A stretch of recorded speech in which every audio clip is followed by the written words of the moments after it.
Big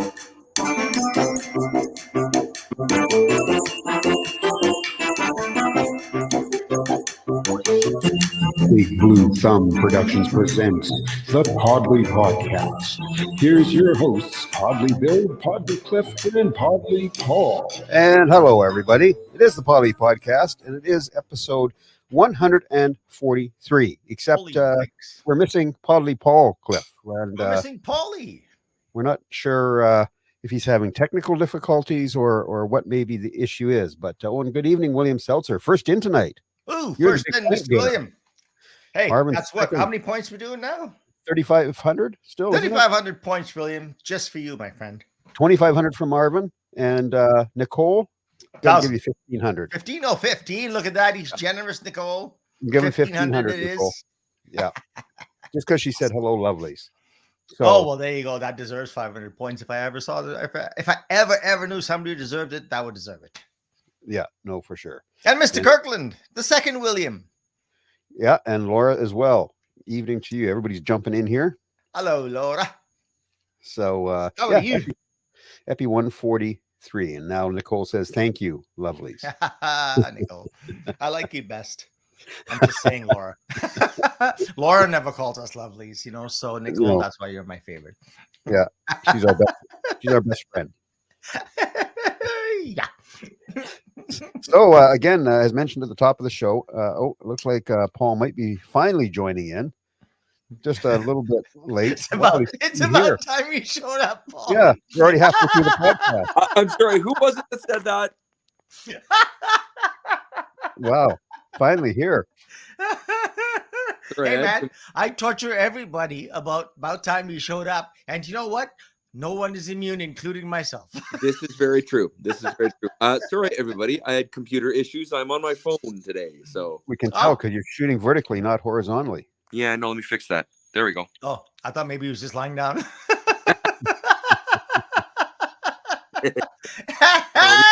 Yeah, Let me get organized. Sorry.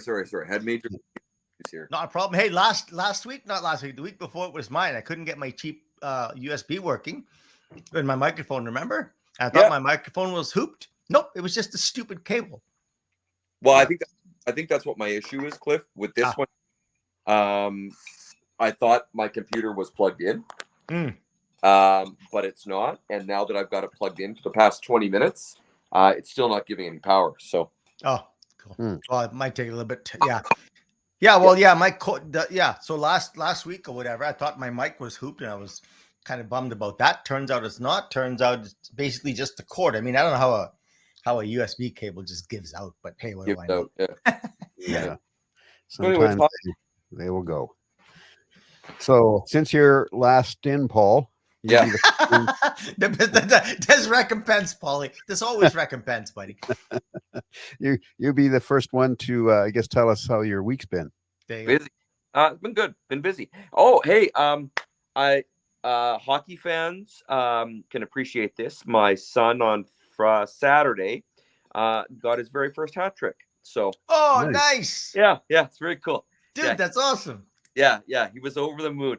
It was the score, crazy score. The score was 10-3 for us, and 3 kids scored all the goals on our team. 3 kids. Yeah.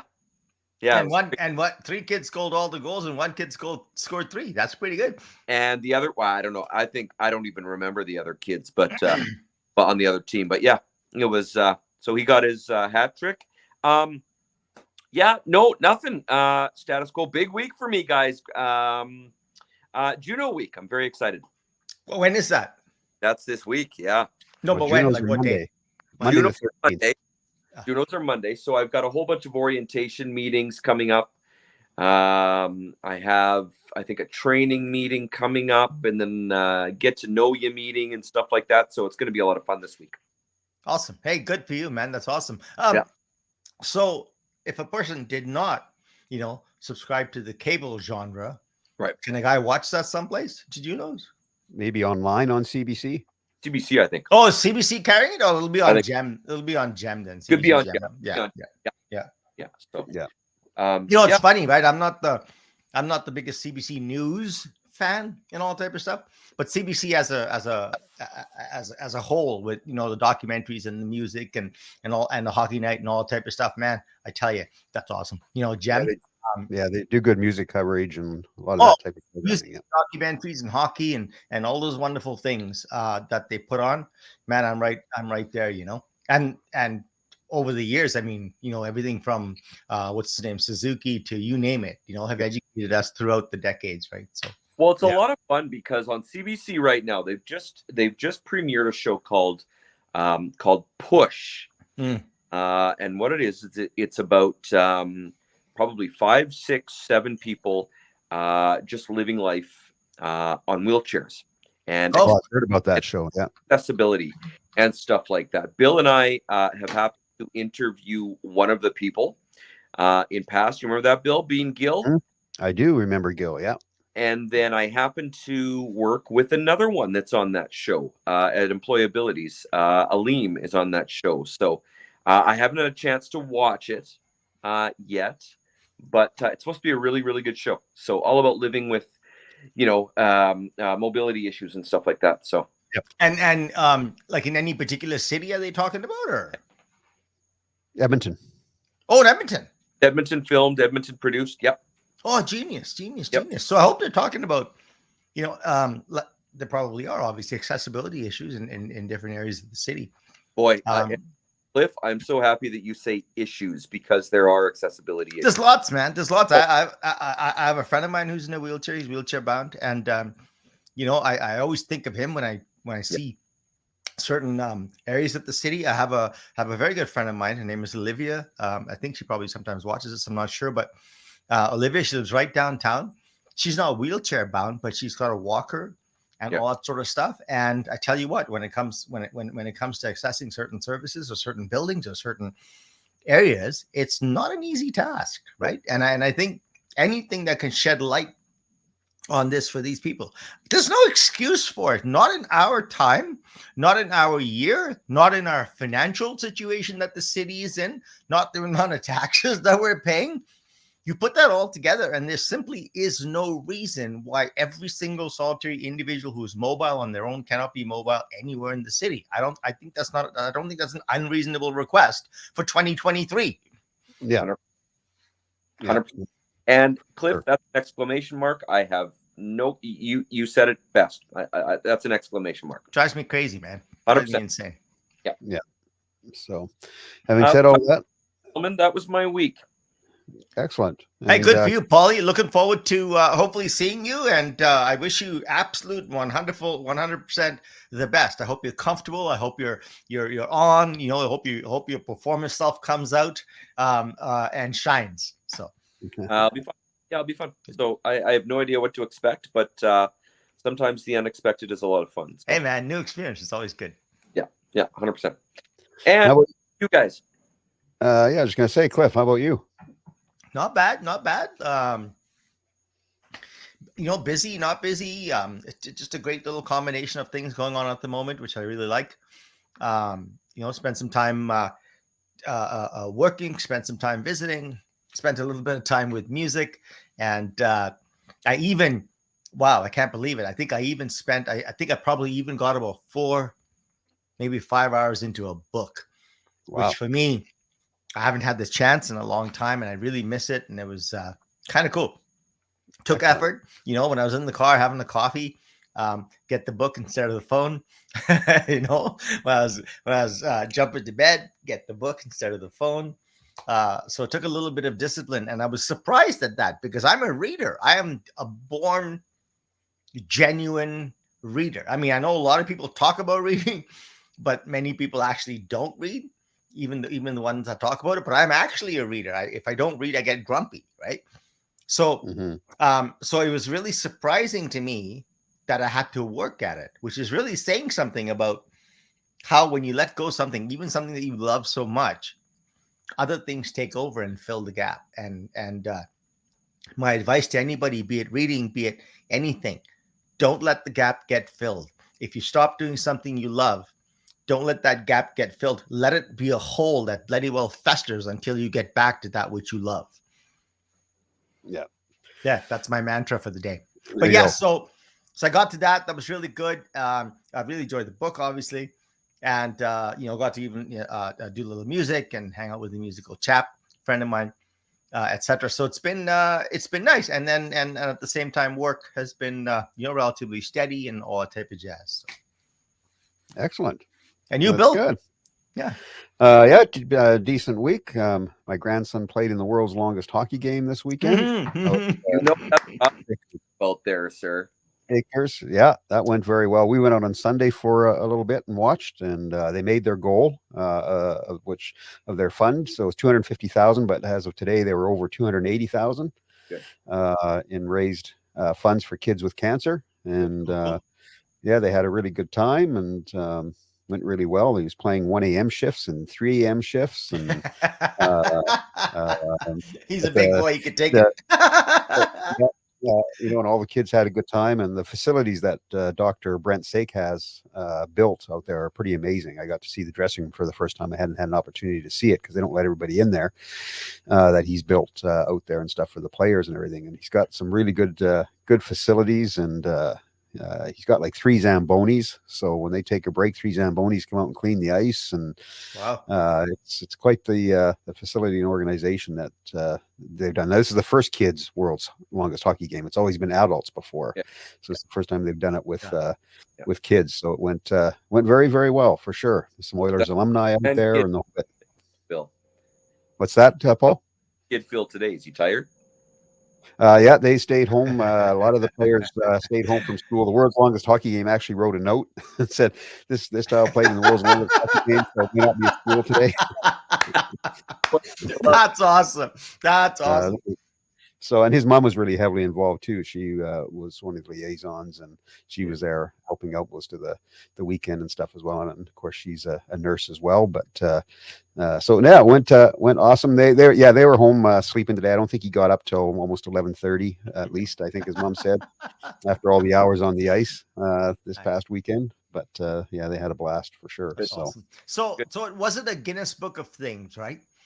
This time around. So hopefully in future that'll become because I know the adults do the Guinness World Book records, right? Yes. Yeah, they didn't. I don't think went for the record at this point. They are in talks that there will be another one probably happening. So what happens in order for the kids to play in the game, they had to raise so much money toward the funds. Right. So every kid had to raise a certain amount of money to be allowed to play in the game. And again, that money going to cancer. So all the kids in there had already raised money over and above then the donations that were received, etc. I think Connor McDavid was donating $1 a goal over the weekend as well. So that's quite a bit of money. Plus, I think he donated some extra as well. And so what was the final score then, Bill? Sorry, Bill, 2 questions. How long did the world's longest game run? And what was the final score? So it started, I think, about 4:00 on Friday, and it ran till I think it was like 5 or 6 o'clock on Sunday, and it was nonstop. Wow! So that's crazy. Nonstop hockey the whole time. I don't actually, Paul. I'm not sure exactly what the final score ended up as. It was like 250 for the teams were called the Cure and the Hope. So my grandson is on the Hope team. And then they were playing like 250 or 260 to 250 or something like that. I love it. I love it. You know, I got to tell you, Bill, I'm really happy that game didn't go to a shootout, buddy. Yeah, glad it didn't go to overtime. Oh my God. That's awesome. I love it. I just love it. It's good. And they had adult referees there that volunteered their time through the whole weekend and were taking turns reffing the game. And and how cool is that for a 12-year-old? Right. It's adventure, right? It's absolute adventure. There are few things more important than school, you guys. There are few things more important than school, but that, I hazard to say, is one that is more important than school. I think. Certainly in the moment it is. I mean, certainly in the time, in the time it takes to do it, it is, right? Yeah, for sure. And there were 16-year-old kids playing as well, right? That were in the game too. So he had the opportunity. He's a goalie, of course, to take shots that were being shot by 16-year-old kids at him. So nice. he had fun with that. But anyway, yeah, that was our weekend. It was good, and the weather was pretty good. Got a little chilly for them in the evenings, so they were always bundled up.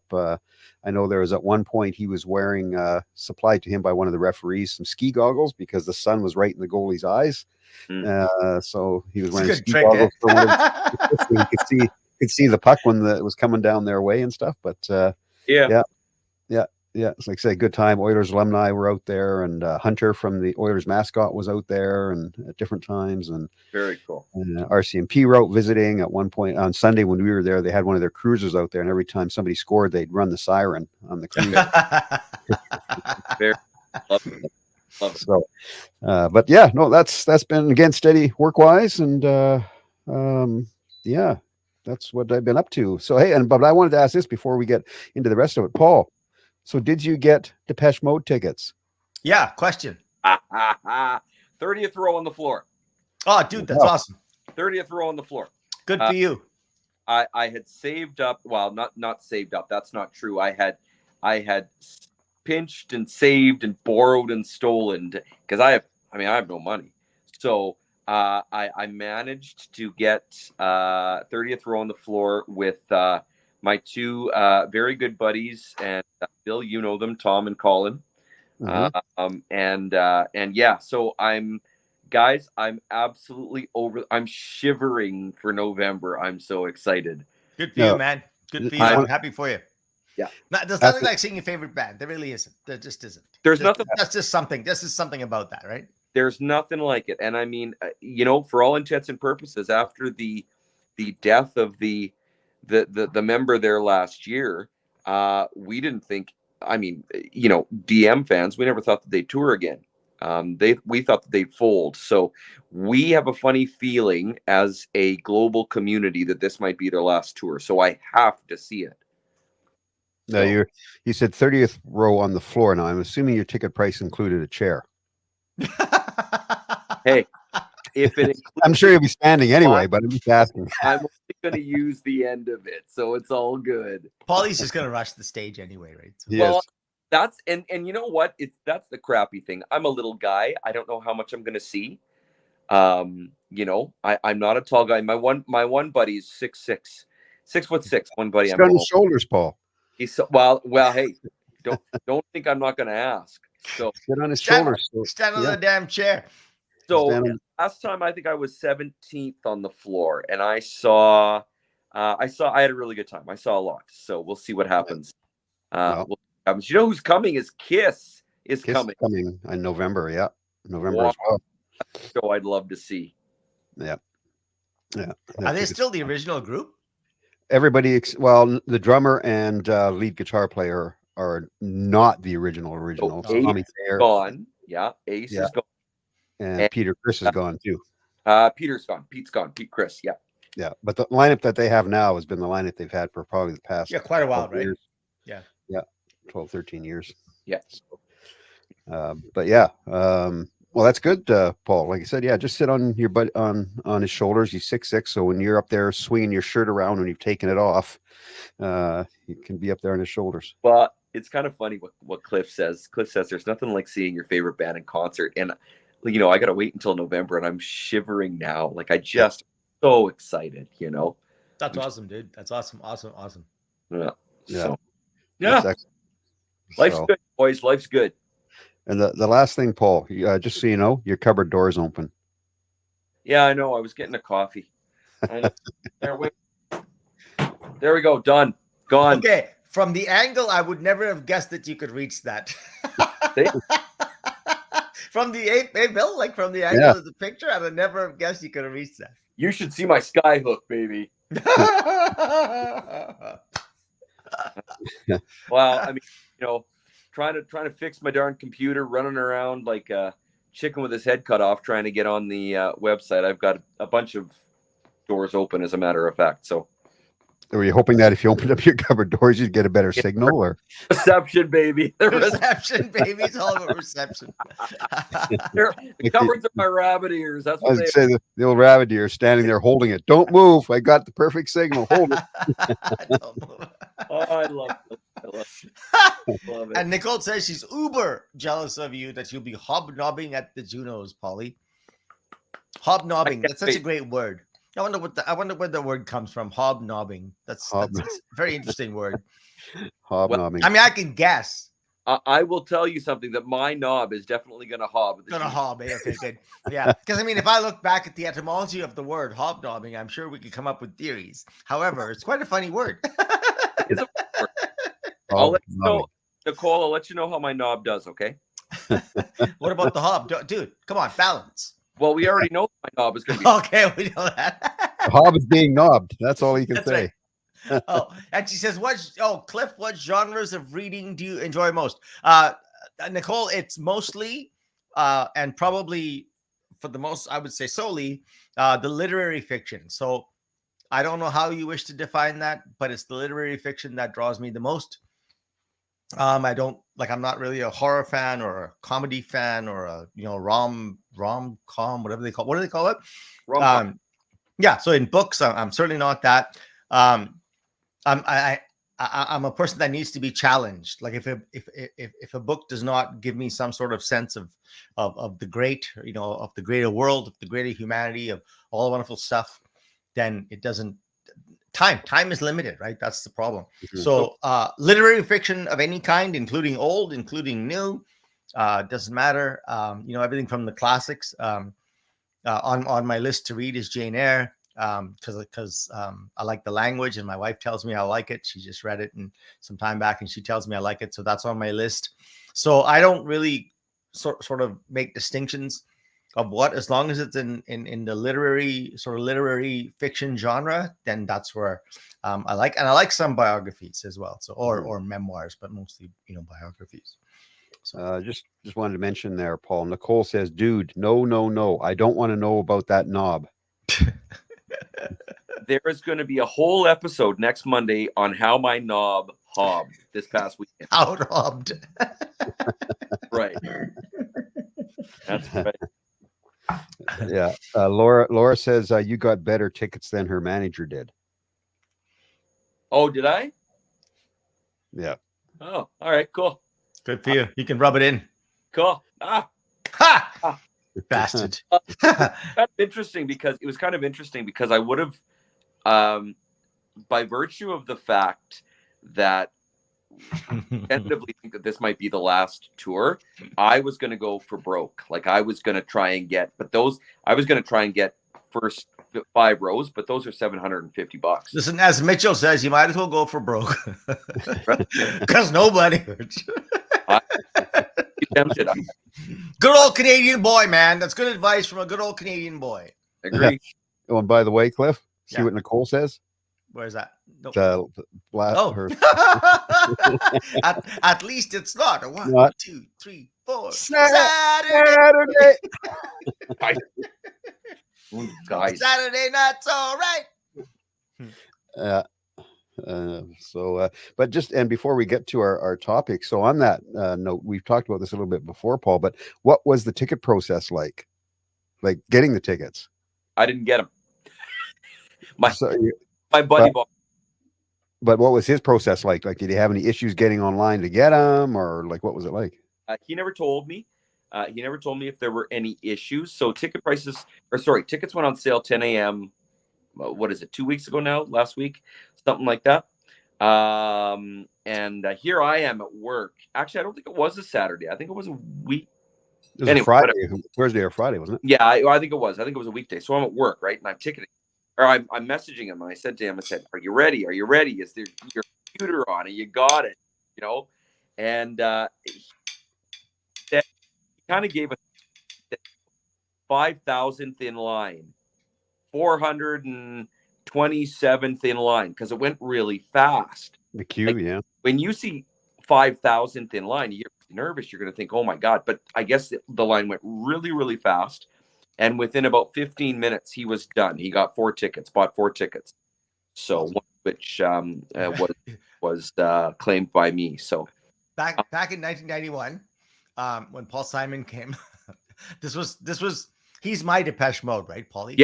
Yeah. He's my Depeche Mode. So in 1991, when he came, I was going to buy 35 tickets. Okay, and that's what I did. I bought 35 tickets. and I gave them to all my friends, and those who could afford to pay me paid me back. Those who couldn't, well, I covered it, right? So because I wanted these people to show up, I wanted these people to be with me, right? Yeah. Because this is such an event. But anyway, of those 35 people, I had 25 of them on the phone. I had 25 of them on the phone. Oh my God. Buying tickets. So on my own personal card, I was able to buy 16 or 17 or something. And then of the other people, we managed to get the whole 35. And of that, 10 of us or 12 of us got second row. Wow. And I didn't even get that. Somebody else got it, but they gave it to me because they wanted me to have that seat because it was my lifelong dream to see Paul Simon. So they wanted me to have those two seats. And then, so I got about maybe 10 or 12 or something tickets, and then various other people got the other ones. So we had row 2, row 10, and I think row 14. Mm-hmm. But so of course I had row 2 tickets with my cousin and my wife. But yeah, it was a gong show, an absolute effing gong show. But it was awesome because you can't probably do it now, but I had 2 American Express cards. I had front of the line or whatever you call that they had. Yeah. So my wife's card, she was on with her card, and then two other friends of mine had access to. It was their parents' card, nonetheless. Right. But it was so funny because we got all 35 tickets on 4 American Express cards. It was absolutely a gong show. And then the day that we went to the concert, it was like minus 90. Oh. And I'd driven to Saskatchewan to go and pick up my cousin to bring him here because I wanted him to be at the show.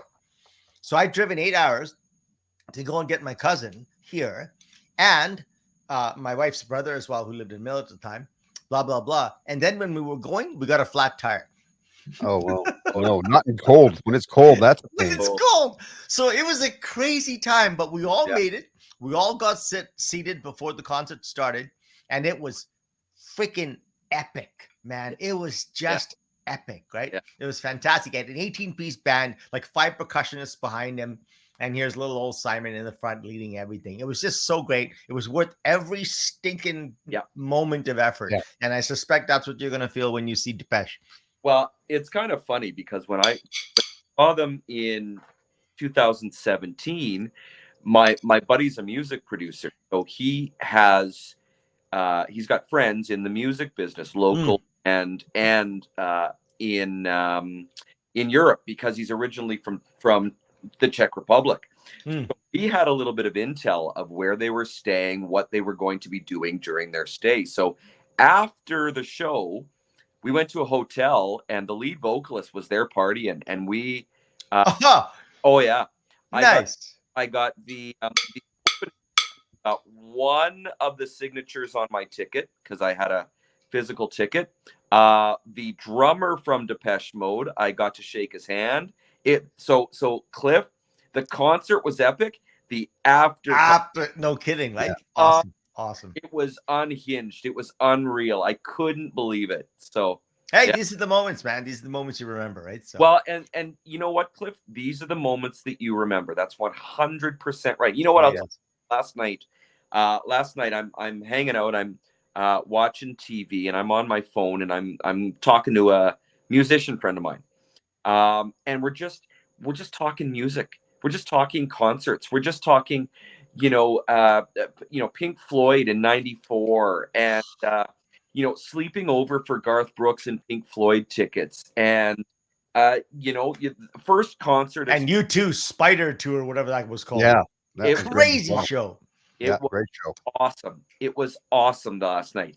And I mean, she says to me at the end of the night, have fun going down your music rabbit hole. Well, sure enough, you guys, that's the way it happens.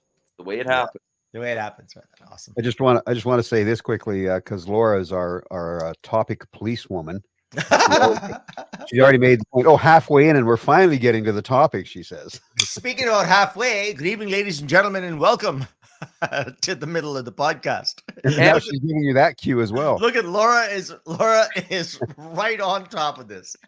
Laura, that's awesome. Yeah, Paul, just so you're aware, I just want to let you know your phone is cutting in and out on your audio sometimes. So we're hearing you, then we don't hear you. So sorry, not a lot I can do. But my host. no worries. Just so you know. So yeah, Laura's not only telling us that it's time to get to the topic, but it's also anyway, it's like it's like some sort of producer off in the corner saying, "Get to it! You're running out of time." Yeah, I think we should elect Laura as our producer. She's been our most staunch and most active and most long-standing fan, I think.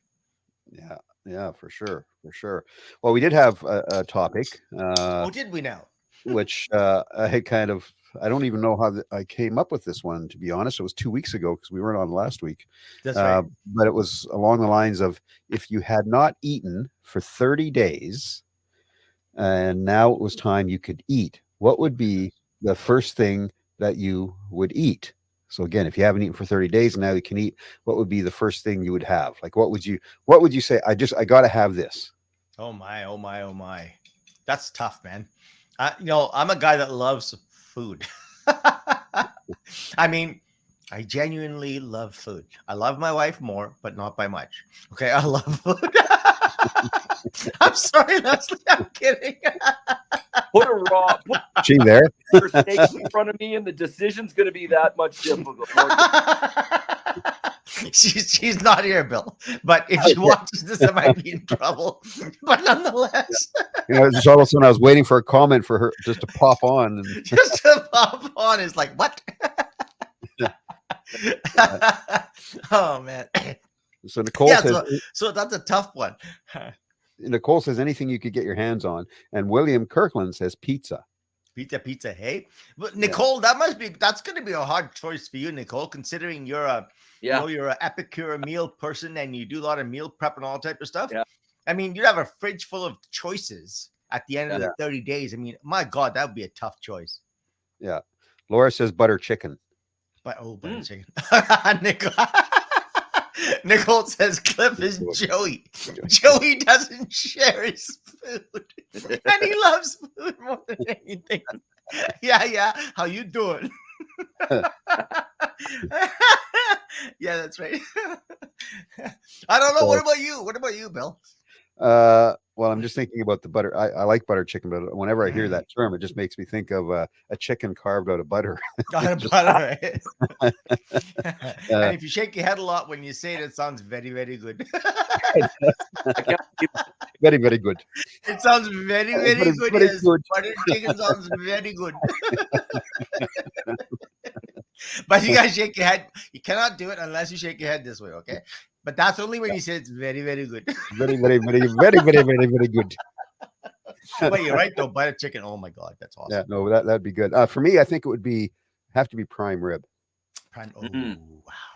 Yeah, nice big. Back in the day, Prime Sawmill used to make just great prime rib. Mm-hmm. Yeah. No, they do. They did make a really good prime rib for sure. Yeah. Mm-hmm. What about you, Podlie?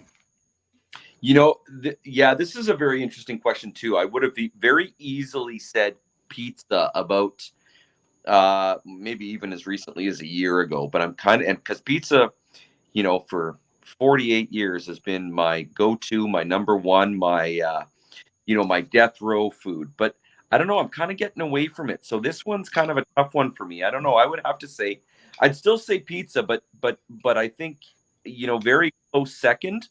A big old fat full sauteed mushrooms.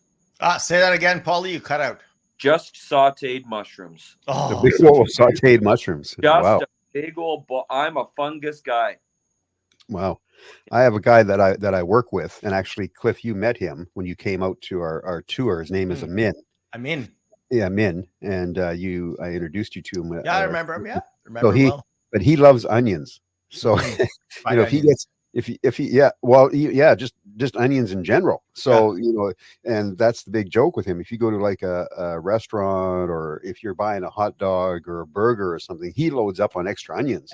So I say, why don't you just get a whole bowl of onions for yourself? And that's all. He would have like a huge bowl of onions just sitting right there. Hey man, that's quite a staple, because if you have like rice and curry and you have it in the Indian, generally the meal plate is actually cordoned off, right? Yeah. It's got compartments. And I tell you what, you put the the beautiful rice that they make, and then you have whatever, a little bit of goat curry here and blah blah blah, and then you have the garnishings, and the garnishings, unlike like in Western culture in Canada, one thing I noticed when I first came here a long time ago, obviously, but nonetheless it was a point of interest, was that the garnish is never eaten. Like they put tomatoes or they put this and that, but it's never eaten. Like people don't eat it. And I found that to be really rather strange. In India, a lot of the time, the garnish is raw onions and raw chilies and raw ginger and all these things. And you eat it. I mean, you eat it all. Like that's part of the food. And it's very healthy for you. I mean, raw onions actually lower your cholesterol. And you know what? Us people that come from the old country, trust me, we all have cholesterol because we all love our food and we all love our nice high-fat food, right? Yeah. So, but onions and raw onions and raw ginger, especially raw onions, actually reduces cholesterol because of the phosphor in the onions, right? I love onions. So do I. I love onions. My wife loves onions as long as it's cooked. So I don't really get to eat raw onions often, other than when I'm cooking. I always have. Well, if I'm cutting onions, if I'm cutting, I'll be snacking on them. Exactly. But I tell you what, though, Bill, like if you have a nice white rice and you have a not so flavorful curry of some sort, like not a very rich flavor, I mean, right, and then you have a side of raw onions and maybe a green chili or two. Oh my God, that adds so much to the food, and it increases your appetite. Like my wife and I always joke that if you get more and more ravenous when you start eating, if you almost get more hungry when you start eating, that's the indication that the food is good. And I tell you what, if you do that, like you just have a nice basmati plain rice, long grain rice, and then you have like I said, a not so really rich, flavorful side curry, and then you have raw onions, raw chili, perhaps some ginger, I don't know, and oh man, a little bit of olive oil. It's unbelievable. It's freaking delicious. I'm getting hungry just talking about it. I'm just saying, you're making me hungry here, Cliff. I know. I noticed Marvin wants to start with the dessert. So Marvin, you're my kind of dude. He said he would have like a light chocolate with rich icing, and then maybe thinking a chocolate cake of some type with rich icing with a layer of cherries. Oh yeah. Hey, me, Marvin, that sounds good. Me, it would be cheesecake. I was just gonna say, me would be cheesecake as well. I love cheesecake. Yeah. Years ago, there was a restaurant on 124th Street called JB's Cafe. It was in one of the glass buildings over there on 24th. They used to bring cheesecake in from the Cheesecake Factory, which I didn't know was an actual restaurant, but at the time, but we used to have chocolate orange cheesecake. Oh, and my God, it was a thin sliver, and I always used to say cheap bastards, right? And back then it was only $2.50, but think about this. This is 30 years ago, right? Yeah. And it was a thin little sliver, and I used to think to myself, "You cheap bastards, can you give me a good slice?" But you can't even eat that. It's so rich, right? It's so wonderful. It's so delicious. But yeah, that would be my perhaps break fast, right? I would break my fast with cheesecake, perhaps. As far as food goes, I will tell you this: I don't eat a lot of rice these days because it doesn't personally do me any good. I don't know what the science says, but white rice personally doesn't do me a tremendous amount of good. However, if I was actually starving, for 30 days, as you say, I think my go-to staple would be a nice bowl of white rice, and then I don't know what I would have with it. Anything like a nice fish curry. Okay, now I'm really getting hungry. That would be good. I tell you what, fresh mackerel. Back in the day, Holy mackerel. When I was young, very young, very, very, very young, we used to catch fresh mackerel right in the ocean, fresh mackerel. And we bring it home or go to the vendors right on the beach and buy it if you couldn't catch any. And we bring it home, and my mother would cook a mackerel curry of sorts, whatever you want to call it, stew, curry, whatever you want to call it. That was heaven, man. That was heaven. You would envy the spoon if you weren't eating it. You would envy the spoon that touched it. It's so unbelievably delicious. Mackerel is a beautiful fish. It's oily, very high in omega-3s, all type of stuff. And my God, I tell you what, I could taste it just thinking about it. A nice bowl of beautiful long grain, perfectly cooked basmati rice, and a nice layer of mackerel curry on top in coconut. Oh my goodness me, I would die. I I would agree with die. what Laura says. Laura says this is a dangerous topic for late night hunger pains. Hunger pains, dude. You're not. I'm telling you, I want to go cook mackerel in coconut milk right now, and go have it with white rice. Yeah, I wonder if I have any mackerel though, but it's not fresh. It's all canned here, right? But yeah.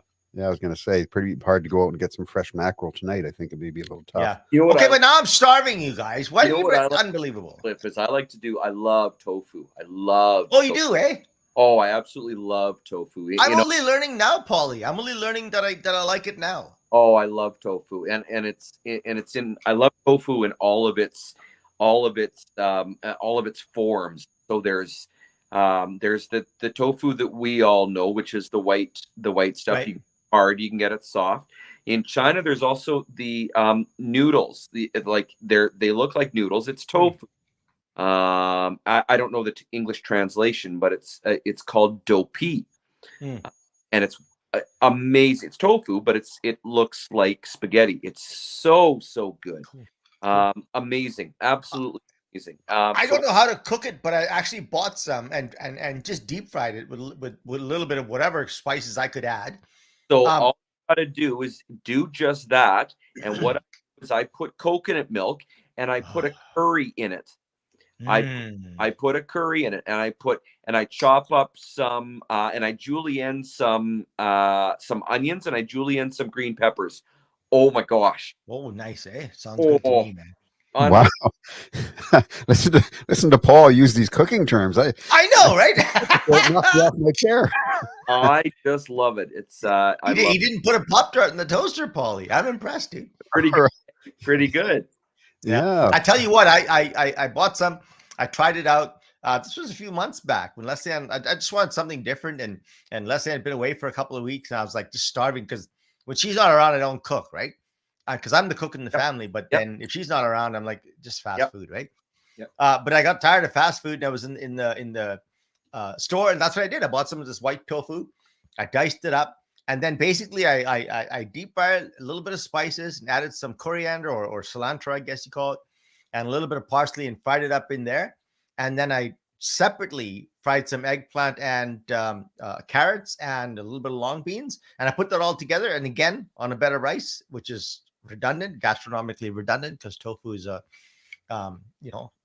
whatever the case may be, but nonetheless, it was delicious, and I had never known that. I'd never thought of that, right? So it's definitely in my future list.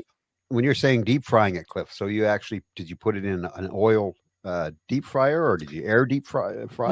No. I took I took a pan, which at the time I didn't have this lovely wok that I just bought, but I took a pan and I basically deep fried it in the pan. So I put enough oil in there to basically cover the little cubages that I'd cut. Yep. Right, and I deep fried it in there, and because I didn't know, I didn't look it up, but I'd never worked with tofu before, but everybody says it's good, so I thought I'd give it a shot. And they say it takes on the flavor of whatever you put. Right. So of course I put the flavors in that I like. Right, I like curry. I don't use it very often. I like turmeric. I like saffron. Right, I like paprika. I like Thai coconut spice. The Thai coconut spice is unbelievable. Mm-hmm. Yeah.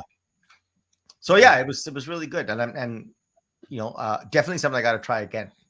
Tofu's some of my favorites. Probably my top 5 food. Probably. Well, Podlie, if you ever find a recipe that you think, hey, Cliffy would love this recipe, blah blah blah for tofu, shoot it my way, man. I'm because I looked online afterwards, and it's like there's a billion of them, so I don't know. Right? Yeah. It's supposed to be. I'm not a recipe guy. I throw in whatever I think I like. Yeah. Bill and I know that scenario all too well. I don't think I often start with a recipe, but by the time I'm even done with the first time cooking, it's always been added to. No. Hey, you know what? Talking about food, what's your favorite restaurant? What's your favorite what? Restaurant? What's your favorite restaurants? What's a favorite restaurant that you've been to? Oh my God! Well, technically, I don't know. Bill. Again, there's been a lot of restaurants that I enjoy, even some of the smaller ones. But I have to look at. There's definitely some good restaurants around here. I can't remember. There was one that Chai and I went to in Newfoundland, a little lobster type fish restaurant, like right on the water. And I wish I could remember the name because that was really, really good. the food was so good there, and of course very fresh, of course, because you're dealing with fish right out of the ocean that's basically brought right to the restaurant from the water, right? Yep. But boy, it's tough. Favorite restaurants. There's so many kind of mom and pop style restaurants out there. Mine have all shut down. There was a beautiful Italian restaurant in Gateway, whatever it was called, Gateway Park, wherever, on 106th Street and White Mud.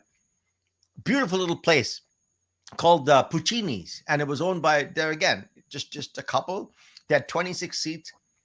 The food was to die for, like just to die for, and good price. All that type of stuff. There was another place called La Casa Tacchino, just off of White Avenue. It was fantastic. There was another Vietnamese place called Bac Dang, just off of White. Brilliant food. Yeah. And all these places shut down. And honestly, I've been away from the restaurant scene for quite a while, Paul. I used to go to Sawmill specifically for prime rib because I thought they made the best prime rib in my mind. I used to go to Spaghetti Steakhouse, old spaghetti factory for spaghetti. Boy, we used to do that. Oh yeah, great food. And I tell you, one of the best steaks I ever had was at a place called was it Bonanza? I can't remember the name now. Bonanza was a steakhouse restaurant. I used to go there and order and order. That was the only place I'd go and order like a 10-ounce steak or something. And man, they made it so amazing. And then on the same page, a steak sandwich, Slave Lake, Northern Alberta, the Northwest Inn in Slave Lake. You could go there at 2 a.m, or you could go there at 6 a.m. At 6 a.m, you could order steak sandwich and eggs, and at 2 a.m, you can order a steak sandwich with beer or whatever you wanted. Yeah. And whoever seemed to cook there, they could cook a steak like nobody in this planet could do it. Yeah. And it was absolutely stunning. Like, I don't know how to even describe how they cook it. And then you put talking about onions, you put fried onions and fried mushrooms on there, and it is pure, unmitigated gastronomic heaven. Yeah. Well, and I noticed you mentioned Bonanza there, Cliff, and Nicole mentions Ponderosa as well. Ponderosa. Yeah. So funny thing is a fun fact is way back years and years ago, I was a cook at both those restaurants. Oh, is that right? No way. Nice. Yeah, I was a line cook, cooking steaks and all that fun kind of stuff. So, Bill, you and I, my friend, that's what I did for almost 5 years, but that's what I did for 4 years. I was a line cook. Yeah, and started as a dishwasher, went to prep cook, and I actually got just this really awesome English guy that took an interest in me, bought me $130 knife for me just because I was doing prep, which back in that time was a significant amount of money. It is, and it wasn't like I bought this knife for the kitchen and you can use it. No, he gave it to me. This is yours, Cliff. Because he saw potential in me, I guess. Yeah. But used to learn cook steaks, and Bill. That was a great time, man. I tell you, I really enjoyed that job. I should have stayed cooking. I love that job. Yeah, no, for sure. Hard work and just so rewarding.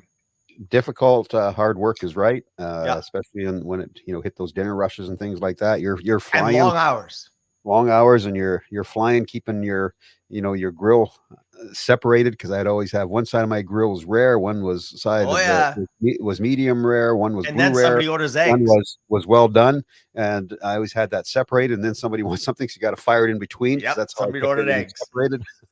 Yep. It's kind of funny, Bill. You just when I go to the keg, or when I have a steak and stuff like that, I often order my steak rare. I love rare steak. Delicious. But you just said blue rare, and I have yet to order a blue rare steak, and I've always wanted to. Tried it yet. I've cooked a blue rare steak. I cannot eat that. I don't like. I like my steak medium rare, and medium rare to the second, to the ounce, right? Yeah. I'm a medium rare guy. Me too. And I've cooked blue rare, and then when I've done it and taken it out, I think to myself, that guy or that woman, she's gonna send it back because that's not food. Yeah. But I tell you what though, man, oh man, some people swear by it, Paulie. Yeah. Yeah. I do remember, like, I'm a medium. Or I haven't been brave enough to order blue rare yet. Well, like I said, You I'm should I'm try it. medium rare. Same with prime rib. I don't mind if prime rib is like medium rare, even a little more A little more on rare. the rare side. Yeah, Yeah. I like that as well. But I don't recall getting a lot of orders for blue rare steaks, but it would happen once in a while. And it's basically, for those of you who don't know what a blue rare steak is, it's basically browning it 15 on each side seconds. and throwing it on the plate. Hey man, That's it's 15 yep, seconds on a high yep. heated. Gets I get a little used bit to. of brown crustiness on it. On Yeah, the when outside. when they ordered blue rare, the moment I saw the order come through, I tell the waitress, tell them it's going to take a little bit longer, because what I would do is I would, what do you call that, Bill? When you cook a steak and you leave the remnants on the grill, I can't remember what that's called now. Oh yeah. But anyway, so what I would do is I would cook a steak for whoever the previous client was. Yeah. And I'd leave the remnants on there, and I'd turn up the grill, and then I'd add a little bit of butter on there, scrape it off, and spread it out. And then that's how I would do the blue rare.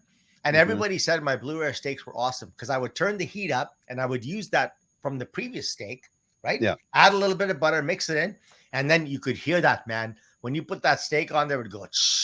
Yeah, you hear that big sizzle. Yeah. And literally 15 seconds on each side. And it is 15 Yeah. seconds. It's about 15, 20 About seconds that. max. You Max. just want to kind of get that really kind of sort of browny, good crusty color to it on each side. Yeah. But when you cut into it, it's all blood basically. Yeah, but it's got to be warm though, Paulie. It can't be the inside can't be cold. No, it can't be cold. It's still heated Right? through. It's But still it's heated cold. through, and that's the big trick, which a lot of young cooks or inexperienced cooks don't quite understand about blue rare. Blue rare is fine, but the middle can't be cold. It's not beef tartare. That's right. It's not beef tartare. Yeah. Hi, Andrea. Hey, Andrea's here. Did I Yeah, miss they're both earlier? here.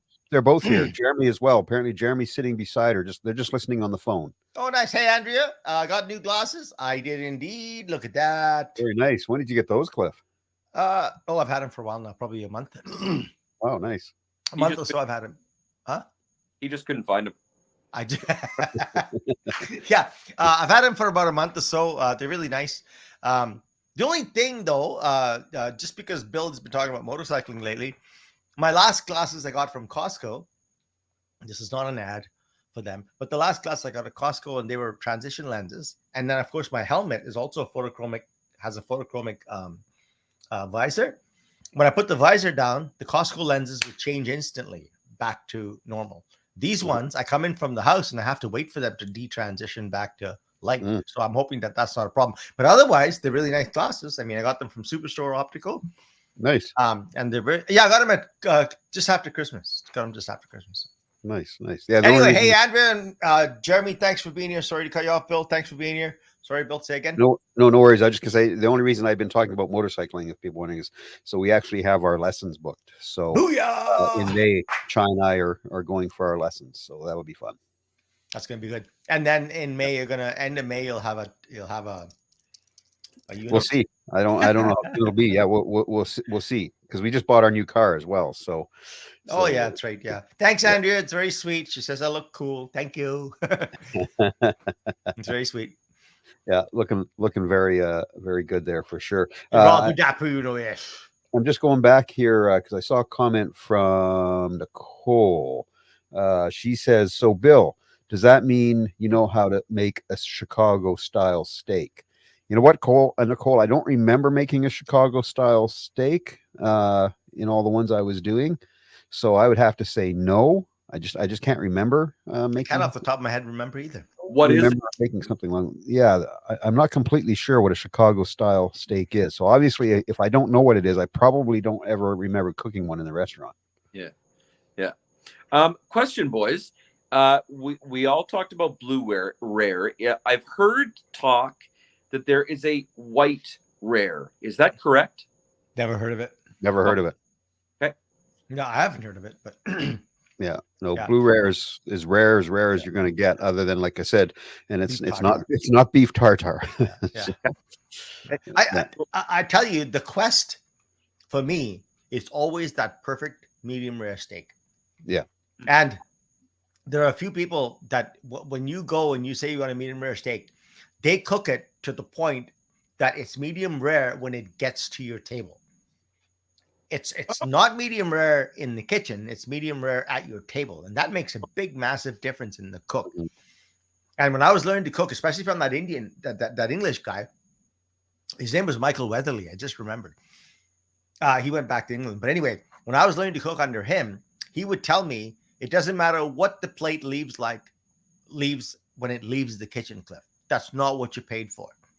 He says, what makes you a good cook is how the food is at the table. So you have to actually plan for that. So he used to make me heat up the plate. He used to make me put the potatoes on there and put whatever was necessary on there.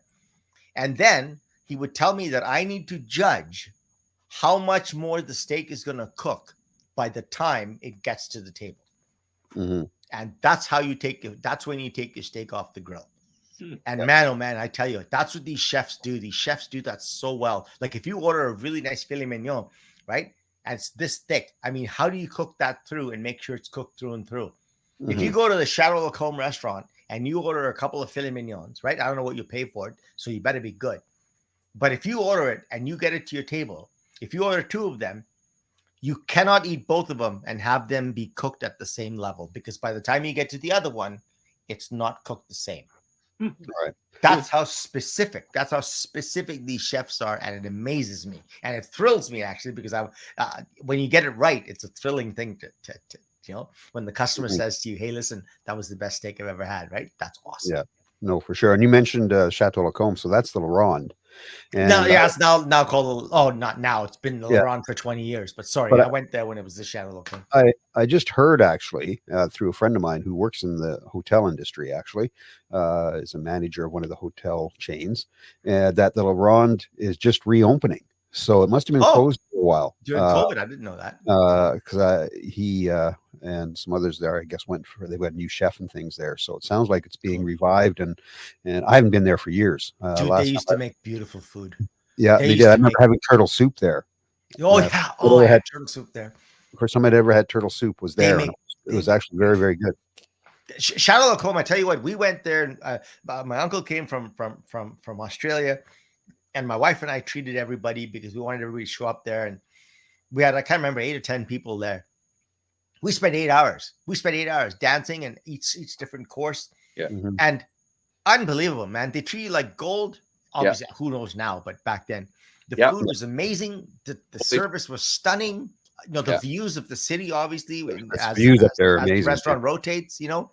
Yeah. So. Yeah, I would have to say, though, that the turtle soup was a little bit slow. And coming out.